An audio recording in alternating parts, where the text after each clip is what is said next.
turn it over to David. So thank you so much for everybody for coming. A very little bit more. Thank you, Daniela, and thank you, David. I'm a new exhibitions committee member. I was really excited by the Pine Barrens exhibition and the Science Saturday programming that's gone along with it. And I was doing a little research and I found David Kessler's trailer online and it was incredibly exciting. It's really, really beautiful. It has all the things you might imagine could be in the Pine Barrens, which you might not find right away. And suddenly, and she's a really good artist. Her son was what is board when I was president. You hear?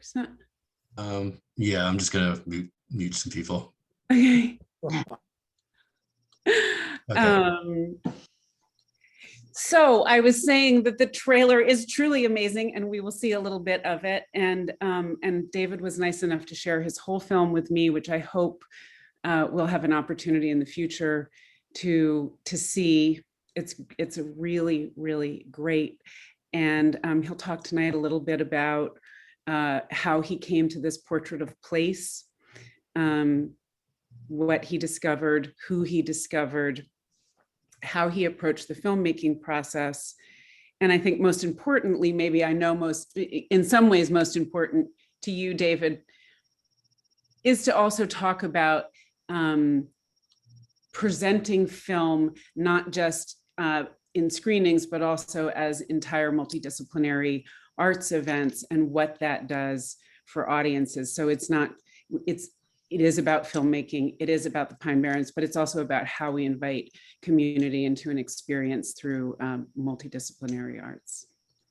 So David, thank you. Great. Yeah. Thank you so much, Sebastian and Daniela and the Long Beach Island Foundation. This is great. The Pinelands series that I've seen so far has been wonderful. I saw Carlton's talk and that was really great.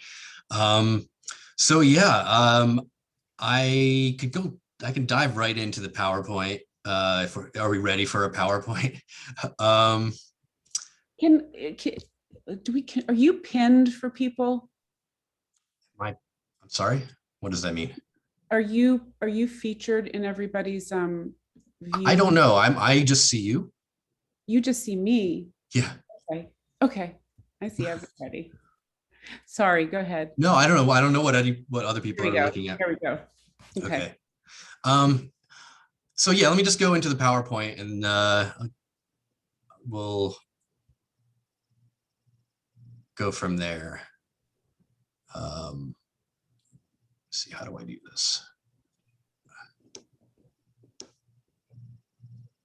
I can't click on the present. There we go. Can you make it full screen? I'm trying. I'm trying to present. There we go. So is everyone seeing my desktop now? No. No? Yes. I am. That's good. Okay. So yeah, I'll show you the trailer first. That'll give you an idea of the tone of the film, and then I can talk a little bit more about it.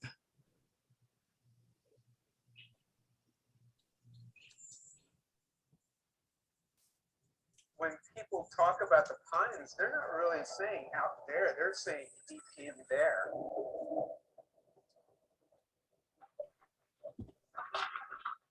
Because the place is completely ringed by what we call civilization.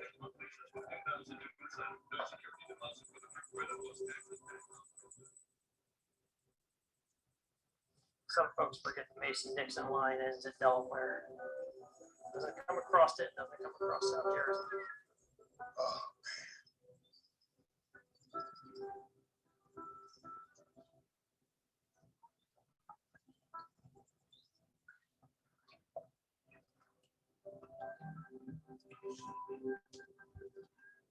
I've never met a piney who needed for anything.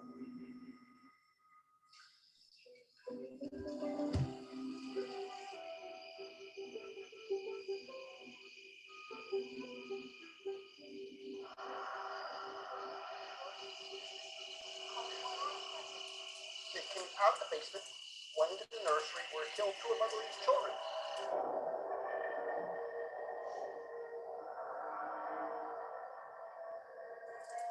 People with reputations at stake said, yeah, I saw this thing.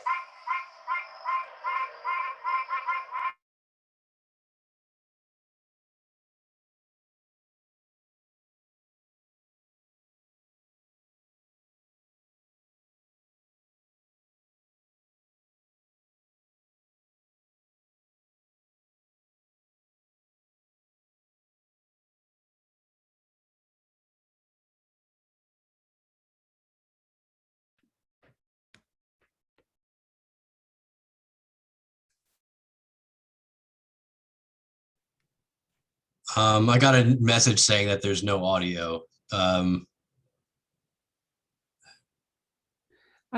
Yeah, there's something strange. I don't know if other people I were th- I experiencing think that. you or- might have been originally hearing the audio from my microphone, not from the film. I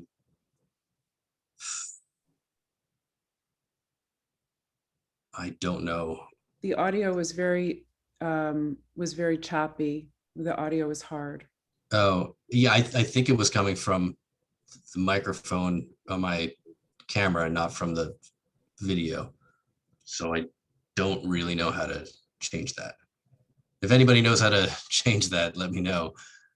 Well, people can watch the trailer online, and maybe the best thing is to have you talk about and what stills. Yeah, but all the other videos have important audio. Here's a suggestion. Take a look at your control panel up at the top. Yeah. And if you know where I'm talking about, up at the top of your screen, there'll be a thing that says control, for the moderator. And there is you pull that down and there is one that says optimize for video.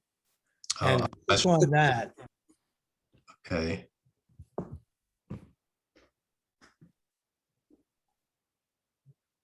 Video thumbnails. Okay, share sound. Keep looking, and right in there is where it should be. Yeah, so I clicked optimize for video clip and it says share Okay. sound. Yep. So maybe let's just try again just to. Are you hearing anything? It's great. Diane? When Yeah, Talk much about better. the pines, they're not really saying out there, they're saying deep in there. Yeah, this is better. Okay, great. Because the place is completely ringed by what we call civilization. Leases with 2,000 due inside. No security deposit with approved credit plus tax and tag. Some folks forget the Mason-Dixon line ends at Delaware. Doesn't come across it, doesn't come across South Jersey. Oh, man.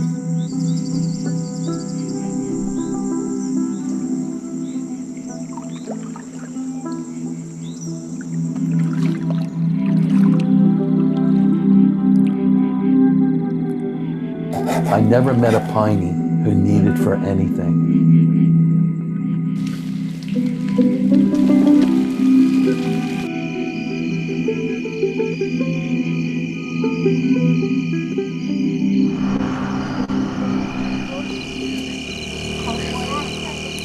It came out of the basement, went into the nursery where it killed two of Marguerite's children.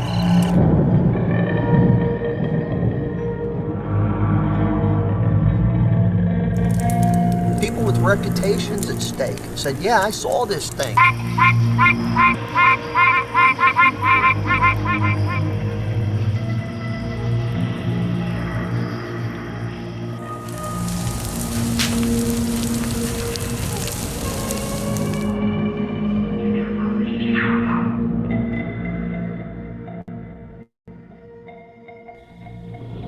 You never do quite escape the noise. It is New Jersey.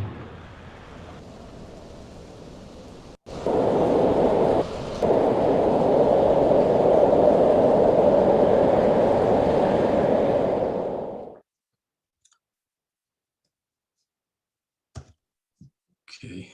Oh, thank you for running that twice. That was very much. Oh yeah, thanks. I think it was Rick who suggested the fix. So thank you so much. You're welcome. Every now and again, you get it right. Technology is so elusive. Yeah. Okay, so a little bit about me. Born in 1975 from Union, New Jersey. So I am a Jerseyite, although I grew up closer to New York. So I really didn't know too much about the Pine Barrens. It was kind of something that I'd only really heard about. Maybe I would hear something about the Jersey Devil or something about the Pineys. It was always kind of this mysterious place that it was really just kind of, it was sort of a mystery, and it remained a mystery for most of the time that I lived in Philadelphia. I moved to Philadelphia in 95 or 96. So, for many years, it was still kind of like this elusive, mysterious place for me. And it really wasn't until 2011 that I decided I wanted to make a film about it. And that was mostly because I was interested in a sense of place. I was interested in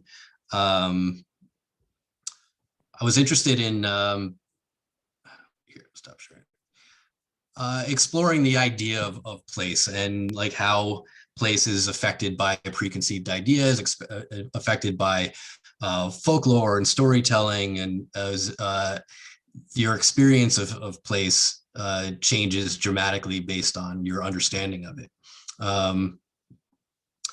So I around 2011, everyone can hear me, right? Yeah. Okay. Great. All right, I wasn't sure. So around 2011, I decided that I wanted to make this film about the Pine Barrens, and it really just kind of started with finding Alan Crawford, who eventually became my guide. Well, first I wanted to show you, these are, we kind of went through this. Can we say hi to Alan Crawford, who's here? Yeah, so Alan Crawford is here in the room, and he's welcome to chime in at any point in case I forget something. No, not at all. I just didn't want to, I know that you guys are unspooling all of this, so I'm kind of hanging back just to stay out of the way. So let me know when you want me to chime in. All right, no problem. You got it. But yeah, so as a filmmaker, as an outsider, I basically had to discover what it was about the Pine Barrens that would be interesting for me. I knew that there was like a tone, a sense that I understood about the Pine Barrens, but other than that, I was kind of coming at it from pretty fresh eyes, pretty fresh perspective. So, I got to researching a little bit, like what makes the Pine Barrens interesting, and try to figure out how that would work to make the Pine Barrens also cinematic, like how those two ideas kind of play together and work together. And what I found was a lot of contradictions and ambiguity. The things that I really like to focus on in filmmaking and in art, those things that might seem kind of not quite right from an initial perspective until you kind of understand it a little bit better. So the contradictions. So you have 1.1 million acres within the most densely populated state in America. And you can see, so this is a satellite photo of New Jersey. And you could plainly see the Pine Barrens right there in the middle, surrounded by all the megalopolis around it, the largest tract of undeveloped land between Maine and Florida. And fire would become would play a big role in the film, in my understanding of fire, and how I felt like fire works both for the ecology and for the storytelling. But the destructive force of fire as being essential for for new growth in the Pinelands. I'm sure most of you know the serotinous cones on the Pinus rigida trees need to reach around 180 degrees for the seeds to spread for new growth in the Pinelands. So that kind of I found that particularly interesting. The rare orchids in the Pinelands. And I never would think that there would be orchids in New Jersey in the Pinelands, but then you find them really along busy roadways that you don't actually necessarily have to go bushwhacking to see these orchids. They're kind of there if you're ever willing to just stop and look for them, which I think most people don't. They kind of drive right by them on the way down the shore and never really realize that they're there. And then there's the big contradiction, whereas people originally called it the Pine Barrens because they considered it to be barren, like pretty much useless, like a waste of space because they couldn't grow their traditional agriculture. And then from that land, it gave birth to culture, history, and industry, blueberries, cranberries, iron, and a distinct culture, as distinct as the landscape. And I think these are all the things that you start finding pretty quickly once you get out there and start exploring the Pinelands, that it is full of all these kind of seemingly contradictory ideas that lend itself to the character of a place that sort of exists somewhere in between reality and folklore, that the stories, the mystery and the folklore are kind of alive and well in the Pinelands, and you have this sense of place that exists both as something observable and something that's a little bit beyond observable. It's somewhere in between reality and folklore. Here's another video. This is the intro to the film. So it's about 5 minutes long, and it's going to go through a prescribed burn into the storytelling, and that kind of sets up a lot of the themes of the film.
said it was foggy, it was a full moon, and my dad kept saying, someone's in the back seat.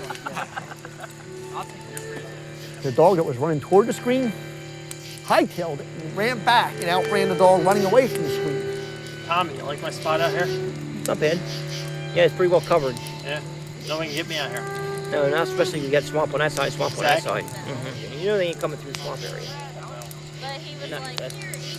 We'll actually help you find it, bro. He's never been hunting his life, bro. He found a spot of blood on a leaf. I was getting nervous, man. Yeah, I said, look at the bottom of that brush. And they're sticking right out 2 boots. Yeah, 2 boots. I don't know if there was legs in them boots. I wasn't straight out there. The real blue holes off a Piney Hollow Road. No bottom. The locals will tell their kids, don't swim in the blue hole. On an occasion, a giant suck hole would come up a big whirlpool and suck you down into the abyss. The legends are, of course, the Jersey Devil bathes in the blue hole and he pulls you down. So you have to have fire in the Pine Barrens. It's essential. Without that, the ecology goes to hell. It doesn't work without fire. In order to open one of these combs, the temperature needs to get somewhere around 180 degrees Fahrenheit. Yeah, those pines have to burn to keep going. I went to my mom and said, Mommy, what are you? She said, Irish and Italian. I went to my father and said, Daddy, what are you? He said, Injun and piney. The teacher said there was no such thing as piney, and there was no such thing as Injun. When Europeans first came, they named it the Barrens because they couldn't grow their traditional fruits and vegetables. One thing that does grow well here are cranberries and blueberries. Throughout the Pine Barrens are scattered the remains of villages which once included 1,000 residents. And you can barely discern that anything actually happened there today. Yeah, that's my idea of like just the piney edge was old George. Right? He was a hard piney. So like dived into the bush. The Jersey Devil was born on the East Point Road. Son of a crash!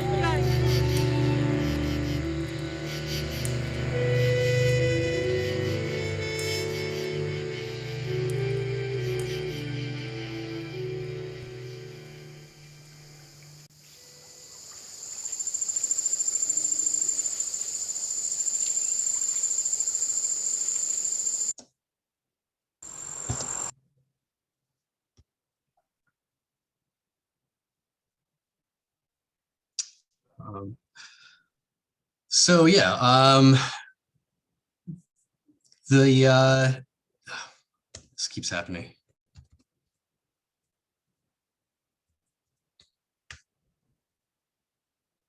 So yeah, so then I actually knew Alan Crawford before the film. I didn't really know him very well, but he eventually became my guide through the Pine Barrens back in 2011, 2012. So, you know, we ended up spending a lot of time on the rivers, exploring places. He's the one who really kind of told me a lot about the plants in the Pine Barrens. But more than that, I knew Alan as an artist himself, an artist who had kind of played with the idea of his own identity. And so we worked together to kind of create an identity for him in the Pine Barrens that kind of mirrored the Pinelands, that it's somewhat ambiguous, it's somewhat disguised, that it's not easily penetrable. And I'll show you a clip from one of Alan's scenes.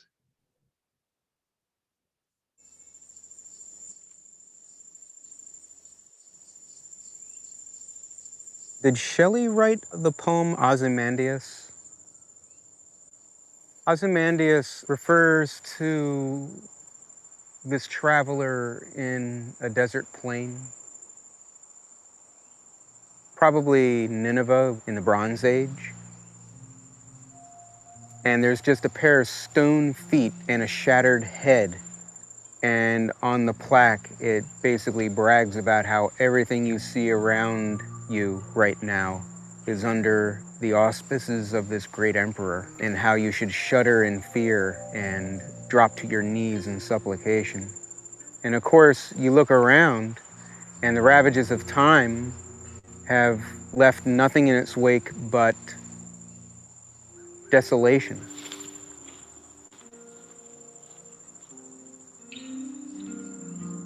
Because, I mean, every time you're out here, you're walking among ruins that are being reclaimed by the forest.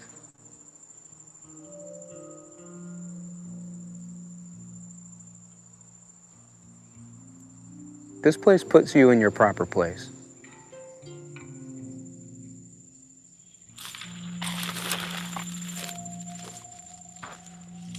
Everywhere you go out here, you're running into built structures that are being subsumed by the grown. There's a text that you're reading in the landscape as you go. You can read the landscape and tell what was once there. It reminds me of a Chinese scroll, like those old painted Chinese scrolls where you have these beautiful old hills covered in mists and clouds, but you don't really get a sense of the human element. You don't get to fully sense the place until you come across a little temple with a bridge leading to it, with maybe a couple small figures in the distance. And then, for whatever reason, that ignites in the mind's eye a whole series of associations that allow you to enter into that landscape in your mind and travel and traverse it. And it also allows you to find your own place within that larger landscape.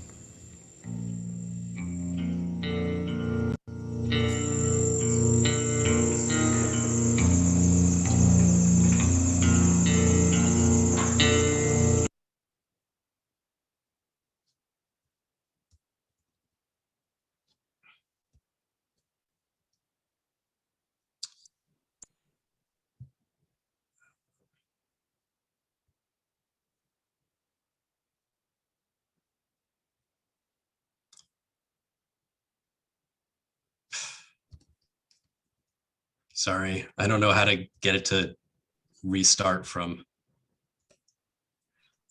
So I really enjoyed spending time out there with Alan. He had a way of talking about the Pinelands that was just had its own kind of poetic flair. And you know, he's able to kind of improvise these talks about the Pinelands that kind of puts it in a light that I feel married well with the tone of the Pinelands as I was experiencing it.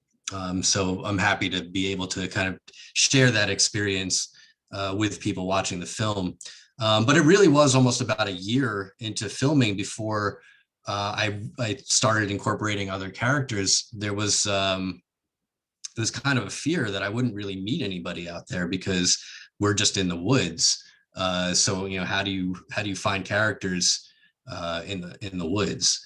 So it took a little while to kind of build a community around the film, the people who could kind of show me their idea of what the Pine Barrens were, and a lot of that was due to meeting Karen Riley, who since passed away.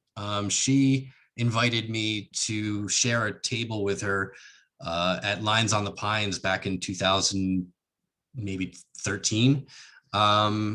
And it was through her that I met some of the people that you saw in the previous video, Mark Dimitrov, Barbara Solom, Gary Giberson,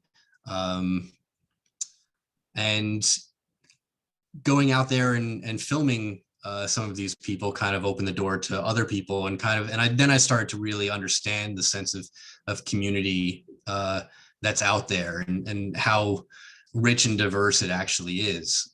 And it kind of and what it kind of means to be a piney, even though that word is kind of tossed around. A lot of people have different ideas of what a piney is, but people were able to show me their idea of the Pine Barrens.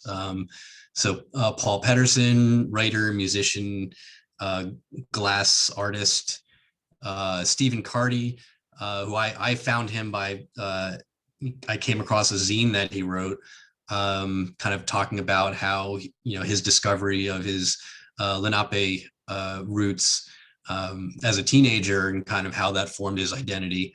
And he was able to kind of show me a very different idea of the Pine Barrens. And then Marianne Thompson, who I also wanted to bring up because she also passed away shortly after I filmed her.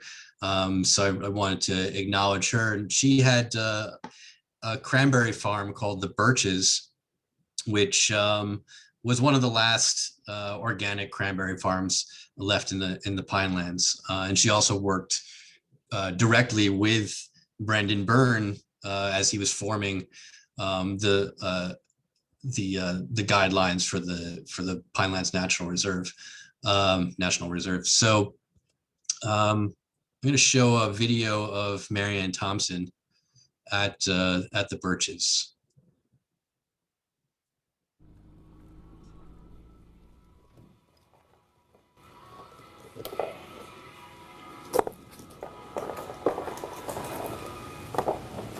Cranberries are funny. It's like some berries do better, some varieties in some farms, some do better in our farm. They sort of are very quirky and they only like certain areas. Like I tried to grow bluebell for a long time, which was on Simplace, but it didn't like it here at all. I guess it missed Simplace. It didn't seem to thrive, which I was very sad because that actually has a blue dust on it. It looks almost blue, and then if you rub it, you can see the red. It's very neat heirloom. A connoisseur could tell you they taste different. I could not tell you. My father could have probably told the difference between each one. I mean, some are sweeter, some color up differently, some have like a little tang to them. I know that I can tell the tang for sure. Some of them are a little wilder flavor, like the early Richards are wild because they were the first ones here. Then some people, they like the white ones. Some people say the white ones are sweet. Some people say the white ones are sour. So it really depends on your personal taste. The Pineys always assured me that you couldn't really have a good sauce unless you put some white ones in. And if you really wanted a good sauce, you would put frozen ones in too. That might have gotten frozen during the frost. That's what was passed down to us. And we've tried to keep some of the older varieties. I know Ocean Spray doesn't like that because they want everything to be uniform, because we once asked them about that.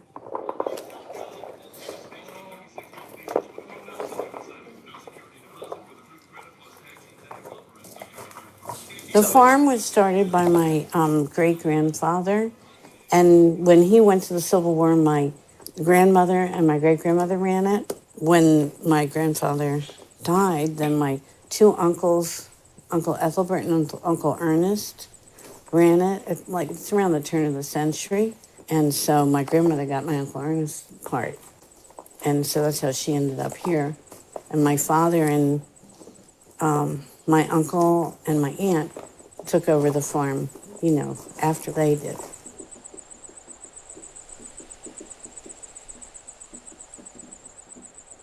And my father, that's what he retired to, was working on the farm, and he really loved the farm.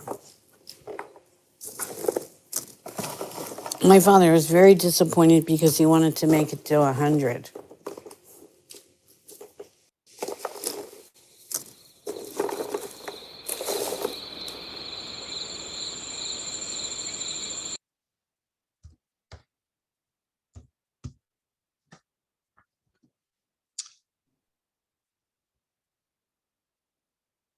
Sorry, this is going to happen every time I play a video. I just want to say, as you're cruising through this stuff, that every time we settle into the film, it is just so good. And I can mute myself. Oh, thank you. So this is, I went back to the Birches after Marianne died, and, you know, kind of saw how quickly it started falling apart. And it was really sad. And I think like, this was around the time that I kind of started realizing the immediacy for the need for this film, because I saw that the stewards of the Pinelands that were held in such high esteem, we were already losing them. And, you know, there was this question of like, who was going to pick up that mantle, and, you know, who was going to be the next people who would be, you know, become the folklore of the Pinelands, and who was actually going to help make sure that it's there for future generations. I'm going to actually skip the next video because you saw some of the bonfires, but I did want to talk about how those were made, informing this community around people that I had met, and then being introduced to their friends, and then doing like kind of more of a social media thing and finding people on Instagram and Facebook and inviting them to the Pinelands. It kind of came up with the way of filming as many people as possible while, you know, engaging in storytelling and folklore. And I think that I felt like the truest, most authentic way of talking about the Pinelands is like through these these bonfire sessions. And we did maybe about 11 of them, and, you know, all different areas of the Pinelands edited together. A lot of times you'll see people talking to each other, finishing each other's sentences, finishing folklore, finishing each other's stories. A lot of those people had never actually met in real life, that they're edited together in this way that kind of, for me, felt like the fire is continuing these conversations. So the way that fire revitalizes the Pinelands itself, fire becomes the way that these stories continue to get told. And one of those stories being the story of John Mcphee and Brendan Byrne, and, you know, how they saved the Pinelands. John Mcphee is still around, Brendan Byrne isn't, but that is, you know, that's become sort of the contemporary folklore of the Pinelands. And so I think like that idea of storytelling is really vital to the survival of the Pinelands. And that's kind of what I'm trying to present in the film, that some of these stories aren't necessarily, they don't necessarily have to be the truest form of, you know, of these stories, but they bring people in, you know, that mystery stays alive and those stories keep getting told. And that's the thing that introduces people to the Pinelands the same way that it brought me in originally. And finally, I wanted to talk about this idea of experience and multimedia art installation, as, you know, incorporating it together with documentary to create these events, these moments that, you know, engage people in a way that simply watching a film can't always do. Like it brings people together, and it makes a distinct moment in time that people are actually having and experiencing along with the film. And so from this started very, very early on, around 2012.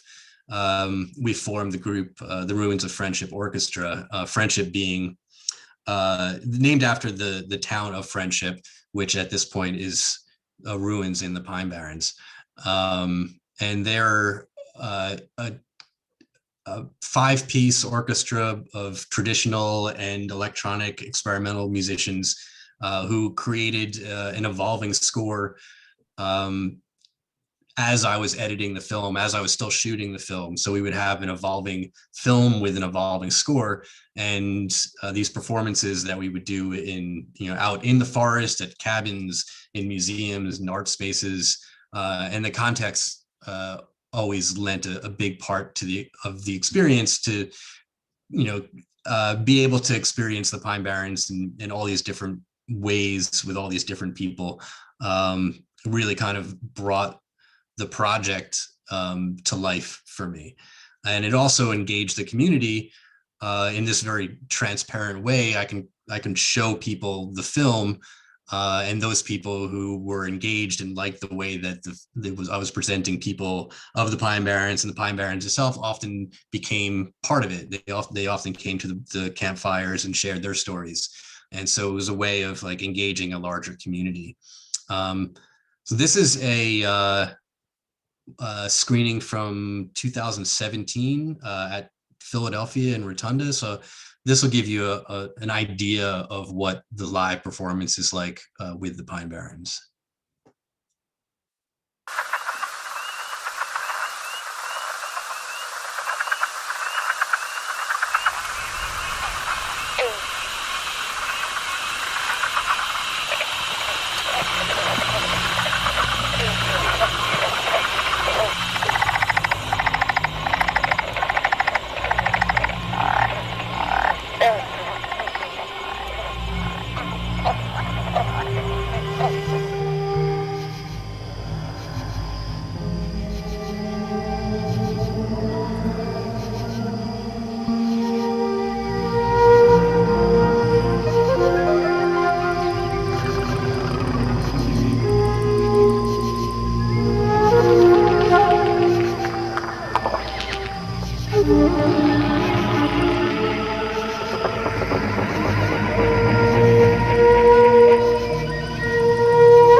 Just go through this again. So yeah, the performances, they happened in, there was Missionary Museum, Bartram's Garden. This was a pretty phenomenal one, 2019 Rooftop Film Summer Series. They loved the film, and I was just like, hey, we do this, we do it live. And so they set up this giant screen at Greenwood Cemetery in Brooklyn. Got about 500 people to come out in New York, many of whom probably have never been to the Pine Barrens to see the film and the performance. So that was a pretty phenomenal night. And finally, I want to talk about middle of nowhere. So I decided to kind of take the idea of doing, these performances and expanding from that into these multimedia one-day events where it happened at White's Bog, where I'm sure most of you are familiar with the birthplace of the commercial blueberry, 3,000 acres of forest and bogs and old workers' housings. So we created a map both years that we did it, so people could wander around the trails and in the woods and find site-specific artwork that was made specifically for this show. There was live music by internationally acclaimed artists. Mary Lattimore played the first year, but then there was also local bluegrass and traditional music. And so it was a mixture of both experimental contemporary art and local traditional artworks, performance, installation inside the housing, sculptures out in this is the old greenhouse. And this was a really big deal. Nancy Holt, who you may know of, she was one of the original land artists with Robert Smithson, and made a film back in 1975 also called Pine Barrens that had never actually played in the Pine Barrens since she made it. So we were able to contact the Holt-Smithson Foundation, and they let us use a copy of the film to present in the old barrel factory at White's Bog. Laraji, great experimental musician. And then, the other portable and site-specific artworks. Hundreds of people came out to both of these. I mean, I think they were enormously successful. And of course, the ruins of friendship played with the film. And lastly, this is really kind of what it all comes down to, that this wasn't just an aesthetic experiment. This is the idea that the experience leads to activism, that people need to experience these places to really fall in love with them, to really kind of get to know them. And that's really the only way that they get saved. Carlton showed a very similar image, but this is from the pipeline decision in Cherry Hill, where they approved a natural gas pipeline, which a couple of years later was reversed, basically because the company that was going to make it decided not to, probably because of the pressure from a lot of these folks. And right now, if you go to New York at Madison Square Park, you'll find Maya Lin's Ghost Forest, where she planted 49 Atlantic white cedars in the park as a installation that speaks about climate change. And there's a series of art and tree planting and lectures that are going along with this series, along with this work, and live performance and screening of the Pine Barrens is one of those, which is going to happen at Fotografiska on November 9th. So hopefully a lot of people will come out to that, but if you can't make it, it's also going to be presented live online. So you'll be able to see that live and be a part of it. And if you want to see more, my website is pinebarrensfilm.com. And yeah, now I'd love to just open it up for discussion or Q&A. If anybody has anything they want to share, that would be great.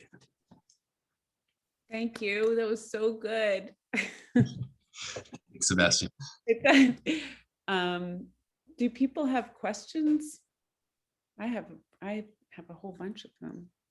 I thought about. Well, first of all, I want to make sure that everybody knows where they can view your documentary online. Could you enlighten us with is it? So yeah, sure. There's a It's not publicly available right now. So as a non-traditional film, it has a very non-traditional distribution model, where most of the time we are presenting it with a live score. We're also planning on doing virtual events. We're going to do something in September, I believe. Is that right, Sebastian? We're going to do a. We're hoping that we'll do something. We are doing something through the Arts Foundation, and it's showing the film in its entirety is in the works, and we are hoping for September. It's totally worth seeing the whole thing, and hopefully we can make an event with some fire. Yeah. Oh, that would be amazing. But it's not available publicly online to stream. It will be eventually, but there's a lot of things that we want to do before it becomes public.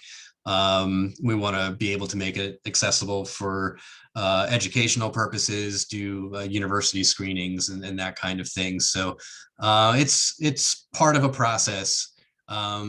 But I think live screenings is really the way to see it. Be able to see it with people is definitely my favorite way of viewing it, which you kind of lose if you just kind of put it online and make it public. So make sure you get out to see it whenever we do have any of these events. If you get on a mailing list, that would be a good idea, right?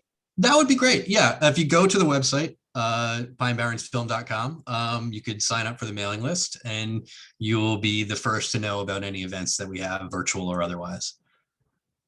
Or if you want to organize a screening, you could also do that, right? Sure. If anybody would love to organize a screening, let's get in touch. Well, we certainly want to organize a screening through the foundation. Yeah. And we've got some opportunities, I think, because of the past, as I say, 4 presentations and the art show featuring what's going on in the Pine Barrens and the relationship. Everything is connected. That's what we're always talking about, the art and the science. And of course, this estuary, and I'm the clam guy, so I'm worried about what's happening in the estuary, is so related to the water that flows through and out of the Pine Barrens. And so I think there's just this tremendous opportunity to link all that beauty and the culture and the science. And that's what the foundation is all about. So I really want to talk to the rest of the people on this call to make something happen in the fall or next year or whatever, because this is the really important thing. And I will also say that the County of Ocean is very interested in exactly what you've done, is to take our culture and bring it into the storytelling with the fires and all the things that are passed down as verbal history. And what you've done is ignited that, I think. And there's a lot going on right now. This is very timely. That I'm thrilled that you did this, and I'm very happy to have a chance to see it tonight. Thank you. Oh, thanks, Rick. Yeah, I find, I've had the benefit of seeing the whole film, but I haven't seen it in a little while. And it was really enjoyable to be pulled back in. Every time you showed a clip, I felt like I was right back in this world that feels like my own, which is the mark of a good storyteller, which is you. That the film, when I go through the Pine Barrens, I feel like I know those people. I feel like I've seen a tree frog, which I haven't. I feel like I've seen orchids, which I haven't. But the film makes me feel close to these elements that really require a level of intimacy that took you 7 years, and with place. But I feel like I care about it in a very different way. I was already interested in the Pine Barrens, but I feel like I know it in such a different way because of the film you made. And I really, the music is really so great, and it's nice to experience it first in a way as the audio track, and then to actually see the musicians improvising with the sounds from the world of the Pine Barrens and feel that camaraderie, that sort of ever evolving sense of community of human and other. And so congratulations, David. Yeah, thank you. Yeah, working with the musicians, I mean, this film really came out of that experience of working with the musicians and allowing it to grow and change over time, and kind of hearing what the musicians were bringing to it, and working off of that, and sort of creating this sense of place and this tone together over the many years. The Pine Barrens changed in my mind, like from the very beginning to, from being this, very kind of naive explorer, not knowing anything about the Pine Barrens, to being pretty familiar with them now, that I can kind of guide other people through them. And so there is that sort of like shift in perspective that I try to capture, that those different states of understanding in the film.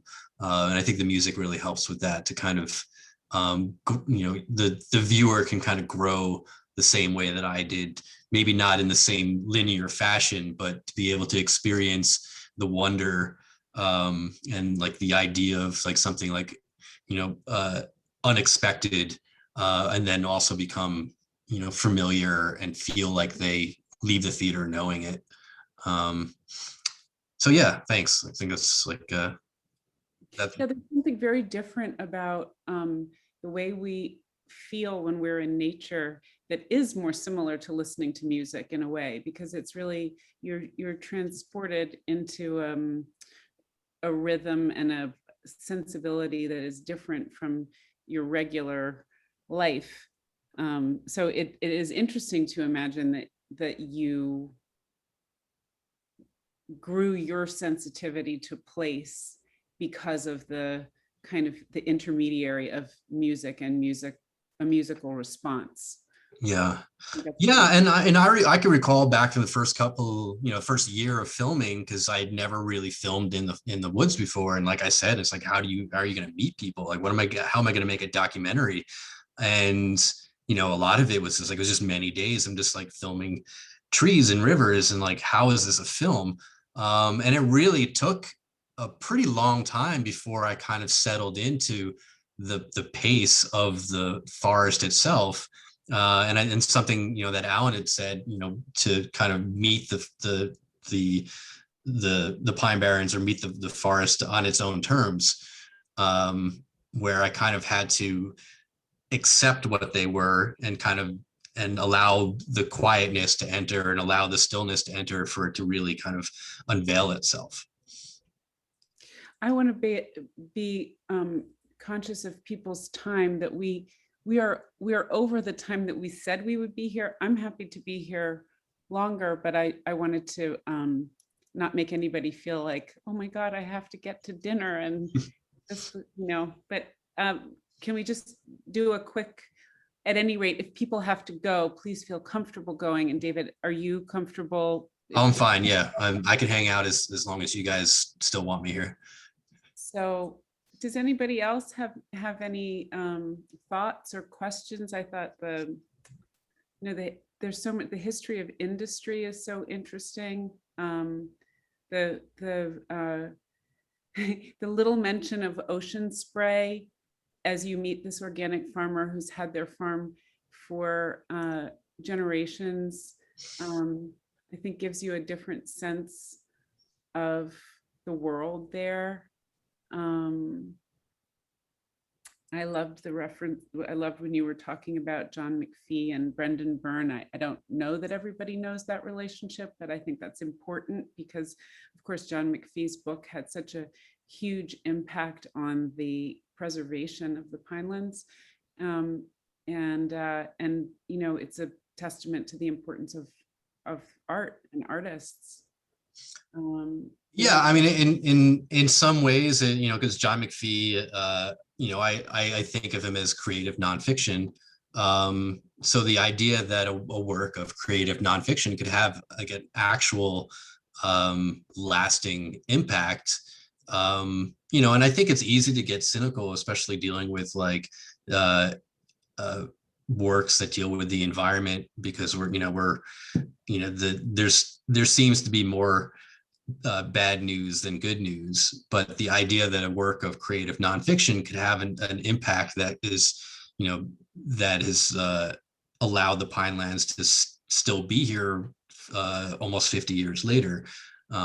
That's I think most people, I'm assuming everybody knows about John Mcphee and how his book impacted the Pinelands, but maybe just in case anybody doesn't, do you want to give us 2 sentences on that? Well, John Mcphee wrote The Pine Barrens in 1968 as a series of New Yorker articles, which was eventually published as a single book. He was friends with Byrne, who's the governor of New Jersey, who has claimed that he didn't really know anything about the Pine Barrens until he read the book. He became fascinated with it, as a lot of people in New Jersey did, because of John Mcphee's beautiful writing. And that encouraged him to start the legal legislation to write the comprehensive management plan and put the commission together, bringing in all the counties of the Pinelands and creating the first national reserve in America. So pretty incredible. Look how skinny this book is. And by the way, they happen to have that book available at the foundation, right at the front counter. And it's great. And you're right, it's not that thick, but it's really important stuff. That's great. And it's available at the foundation. And he wrote it at a time when there was plans to build a supersonic jetport over Warren Grove that would have completely destroyed the Pine Barrens. So he was writing it at a time when he thought that it was the end of the Pine Barrens. But then at the same time, I want to acknowledge that there's a lot of other factors that went into the creation of the National Reserve and the fact that the Pinelands are still there today. But that story of Brendan Byrne and John Mcphee, I see it as the maybe one of the most contemporary ideas of Pinelands folklore, because that story is so powerful. I think that the story in itself is one of the reasons why the Pinelands remains. But I do remember something that Jeff Tittle said, the director of the Sierra Club, during that Pinelands the gas the pipeline vote. He basically rebuked that the commission was there because of John Mcphee writing a book. That the commission was there because it was the last stronghold against oil and gas in the Pinelands, and this building. That's really why it was there. So there is kind of, like I said, I like those contradictions and I like the ambiguity, and so I think the stories are important, even if they're not the whole picture. Absolutely. And I think it's wonderful if you read the book, if you read John Mcphee's book, or if you have read John Mcphee's book, and then you see this film, that they both have this very nice balance between character and environment, and you have a sense of the natural world and the people who talk about it, and they're nice to do together. So I encourage that. But I just wanted to say, I think it's lovely to be, an extension of that, or to expand upon Mcphee's book for today's audience. And I think you walk a little bit of a balance beam, because you want people to know about the Pine Barrens. They're very mysterious, and it's good for people to know about them so that they understand why they should be preserved. But at the same time, you want them to be protected. You don't want them to be sort of too popular. So totally. So emphasize the Jersey Devil too. Yeah, the Jersey Devil is very useful. Interest people, but scare them away. Alan, sorry. I'm sorry? I was just going to say, did you want to say anything about being part of the creative process, the story as an important storyteller? Well, I was just there to help facilitate David's process for the most part. I mean, I was first brought on as a guide because I'm originally from Eastern Kentucky, but I grew up in Southern New Jersey. My father was a school teacher in New Gretna for 38 years. And so that was my way into the Pine Barrens. I would occasionally go and, visit his classes and spend the day with him at his school. And I would get to meet the people there, and I would get to go to some of the places in the Pine Barrens. And so I'm fairly intimate with an awful lot of the places, and I have a history going back 40, 50 years in some spots in Southern New Jersey. And so I consider it home. And so a lot of these places have I hold in a certain reverence. And because of that, I'm pretty selective about the people that I take out to those places. And what I had seen of David's work was really quite beautiful. He and I are both fans of the Russian filmmaker Tarkovsky and his cinematography. And the beauty of and the slowness of his eye, how he allows every frame of his films to be a kind of painting in motion. And David has the same kind of eye. And an awful lot of the documentaries about the Pine Barrens are kind of amateurish or kind of cheesy. And there's always some guy in a lumberjack outfit with a chin beard and a Greek fisherman's hat with his thumbs under his, suspenders, kind of going on about the Jersey Devil for the 15th time. But what David was doing was the kind of film that I've always wanted to see done about the Pine Barrens. I wanted it to be something that was taken seriously and see it with the same eye that I often saw it in, and dignify the subject, basically. And David was the one filmmaker that I had seen coming into the Pine Barrens, and I've shown other people around, but David definitely caught the bug pretty early, and it was a learning process. Because David was from Northern New Jersey. He was quite literally a babe in the woods. It wasn't something that was second nature to him like it was for me. I mean, I spent my whole life out in the woods, and so it's a very comfortable place for me. I don't find it mysterious at all. It's my home, but I had to take into consideration that this is something that David had to learn to cultivate, and he did. He rose to the occasion. There were mishaps along the way. I mean, there was one November, I think it was early on in the process, where we were trying to affix his camera onto the top of one of my kayaks to kind of serve as a kind of a tracking dolly that also rotated down the river. And so he got some really interesting pan shots that way. He was drifting along and pivoting as he went. But at one point, this was November, and it was about 40 degrees out that day, and his boat capsized, and we really had to hustle to get him out of there. We were able to save the footage, but the camera was completely totaled. And that was a bit of a setback for a few months for him. But to David's credit, he got right back in that boat in the spring, and and at this point he's an old hand at it, and I think that's very much to his credit. Yeah, but as far as the Pine Barrens goes, I guess my own personal view of the Pine Barrens is probably best left unsaid, as all things that are sacred, and for me that's what it is.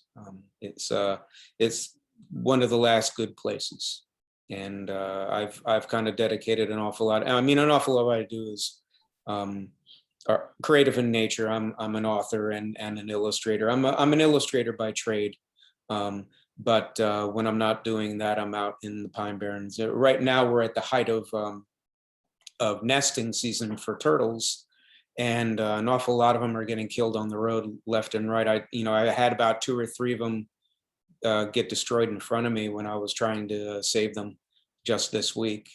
And so it's an ongoing fight to try to keep these places vibrant and the things inside of them, viable, at least until human beings either come to their senses or just leave the scene altogether, frankly. That's my task, and that's the one I've assigned myself. And I'm hoping that the film, in its own modest way, will inspire other people to take up that charge as well. Thank you. Thank you. I have a question to ask. I'm speaking to Albert Horner. When he was here, he was talking about the destruction or the partial destruction of the forested area because of the off-road vehicles. That's a big problem. Yeah. Al and I have been pretty vocal about it and gotten our share of hate email and threats. But yeah, it's an ongoing thing. In fact, I just got an email today that I think the Department of Fish and Wildlife are shutting down certain areas that are being, shall we say, loved to death.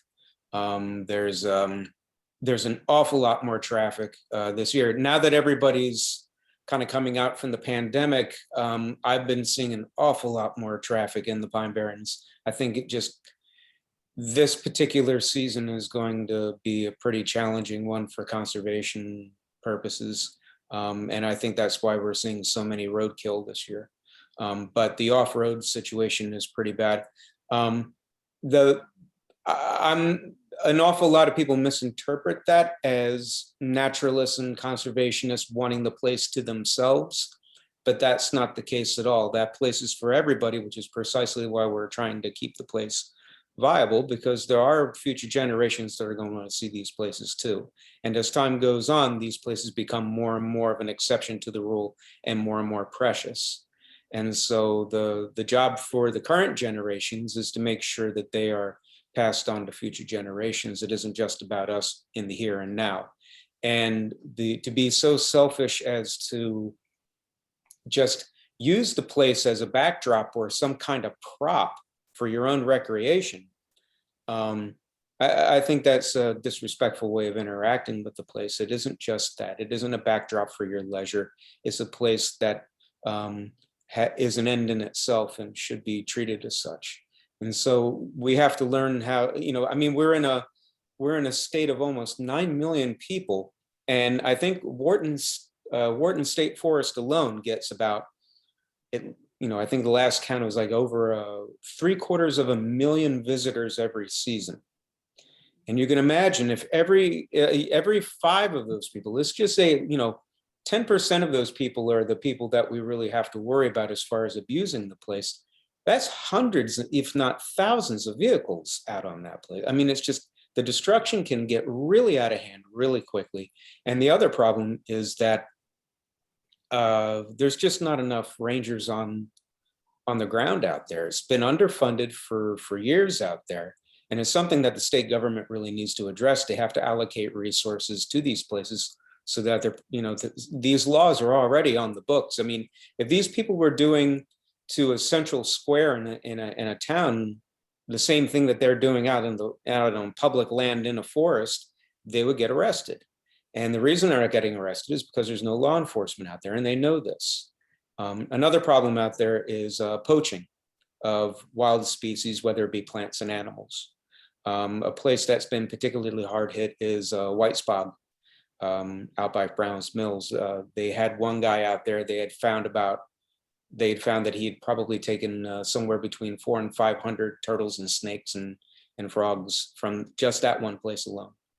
And so it continues to be a real problem. And the more people you have in such a cramped, small area, the more the odds are against you. And unfortunately, the more stringent you have to be with law enforcement, because there's just so many people and there's just so much potential for malfeasance. So it's really a problem. You don't want to be draconian, and you want people to enjoy the place, but there has to be a place to enjoy at the end of the day. And you really have to make sure that people I mean, the principal thing is education, really, when you get down to it. You know, people don't care about a place they know nothing about, and they don't come to love a place that they don't care about, and they don't protect a place they don't love.